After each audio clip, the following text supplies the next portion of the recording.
Good to see you again, Graham, at the Sustainability Breakfast. Key talking points to come out today: mine closure, water.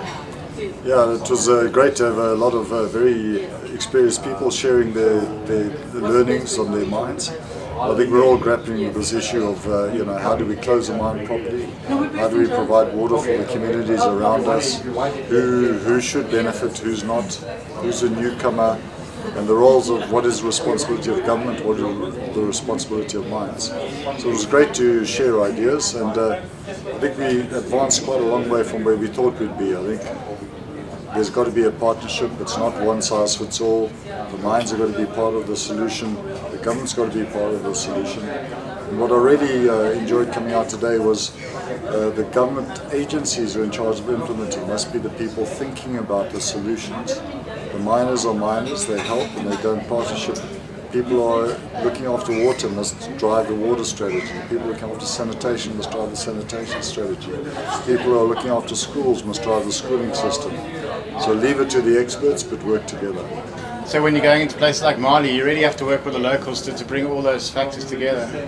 For sure, and it's a pleasure seeing the development in these rural areas. For instance, in Mali, a lot of people move into the area, a lot of jobs are created, but then there's also people who move into an area with expectations of jobs which are not going to get them. So they're forced into entrepreneurial activities, but that's aided because there's money in the area, there's turnover of the economy.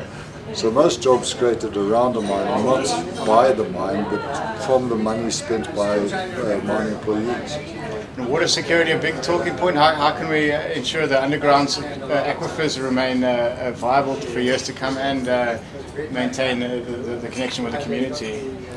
Yeah, the sustainability of those supplies is critical. I think the supply of water around to the communities around the mining activities really depends on how rural the area is, whether it's a borehole system, pumping system, or some type of water services provider.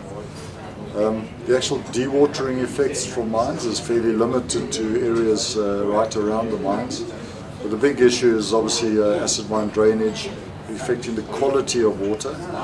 So we need to deal with those issues. We're not doing that well enough, we're not putting aside enough money, and we're not actually implementing enough solutions.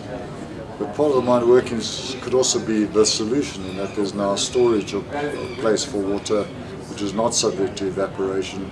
But we will need to look at what qualities come out of there and maybe have different users for that water which has had its quality affected. And new technology coming through to combat acid mine drainage, we're seeing some breakthroughs there?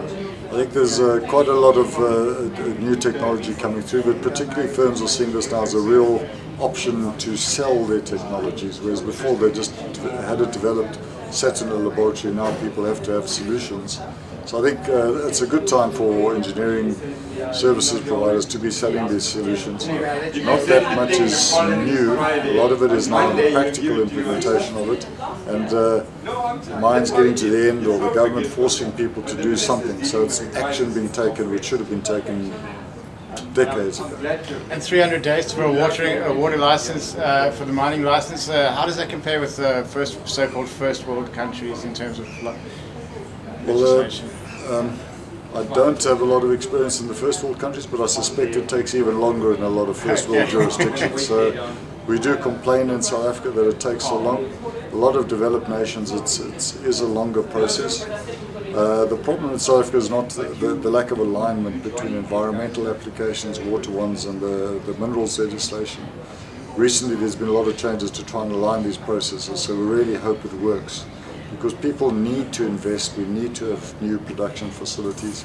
It doesn't help if you get all the legislation tick boxes filled and then the guy says, well, I'm not going to invest. We need the investment, we need the jobs, we need the wealth creation. Do you see a scenario of having one-stop shop where all the departments work together as one? The one-stop shop's been spoken about a number of times, and there's been various attempts to get that happening. It works for a while, then the departments split off because certain departments feel that their needs are not being met. There's been a very welcome drive in the last 2 years to bring these back together again, to make it one-stop shop for mining applications. We're just going through a number of applications for the first time, so we'll see how it works. But it's certainly a welcome initiative. And the similarities and differences of doing business in South Africa than some of these far-flung Northern Africa, Western African countries? For countries which are already new into the mining space, for instance Ivory Coast, Mali, Burkina Faso, it's a lot easier to do business there because people have been to the bottom of the economic cycle and they really realize they mustn't complicate things and welcome investment. South Africa is particularly problematic as we deal with our past racial injustices, mineral distribution injustices, wealth, lack of distribution to the majority. So it is extremely difficult for us in South Africa to get something through. We've got to fight through so much history and so much expectation. You know, the owners of capital just had expectations that they could just go ahead as they were. They're slowly realizing they need to justify their existence. So many mining regulators and communities had such high expectations of what they could achieve, and it's become too complicated, and I don't think anybody's really winning at this stage. And the shrinkage of the mining industry, how can we put that, sort of put the brakes on that in terms of GDP? Yeah, we need to get that going. We need to get jobs and taxes paid in the country, and I think part of it is just make it simpler for people to apply for licenses, less onerous, and let's talk about the real issues and not technicalities all the time or trying to get point scoring. We need to get businesses in there. We need to just simply say to investors, you're welcome here, and you've got security of tenure, you've got this asset, you can make it work, and if you make money, you can keep the money. Absolutely, and well, that goes my lunch. And your expectations for the Indaba this year? Jobs seems to be the talking point. Yeah, I think it's going to be a tough sell. The commodity prices are at an all-time low, so I think jobs and survival is going to be the key stories here. We know this is a cycle and we'll come out of it, we just don't know when. So as businessmen, we're all trying to gear ourselves up to be ready for that growth cycle when it does happen. So is 2017 going to be the boom year? I really hope so. I predicted it a year ago, and it's the downturn's carried on a lot longer than I thought. And illegal mining, contaminating water supplies, how do you encourage people not to do that kind of thing? Well, I think we've got to get more innovative about mine closure. When it's a permanent closure, we have to seal these workings properly, or seal them with water or tailings or something so people can't access them. I see there's a real problem with care and maintenance because you need to spend so much on security keeping illegal miners out. But there has to be a safety net for these illegal miners. You know, you can't expect them to starve and not provide for their families. They're doing an extremely hard and onerous job trying to provide for the families, so you must respect that. It's complicated in South Africa that also a lot of the illegal miners are probably not South Africans. You know, there's very little economic activities in the countries that they come from. So we need to provide alternative livelihoods for them. And is there much policing of underground aquifers? Because it almost seems like the Wild West in some respects. Policing of in terms of companies just dropping a borehole and then sucking out as much water as they. There's a fair bit of policing for the larger consumers. For the smaller ones, I mean, it really is, you know, you can pretty much do what you like there.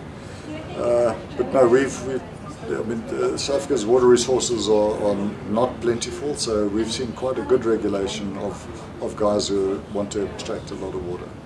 And your latest merger, exciting times, good partners? Yes, no, we're very excited about Lwazi Capital and becoming partners with Digby Wells. It's something we've worked on for a long time. We see a lot of synergies, growing into areas we haven't grown in before, and spreading the wealth from our activities more. So the idea is to be able to expand, grow, and generate more income for more people. That's a good motto for South Africa. Yep. Thanks for your time, sir. Thank you very much.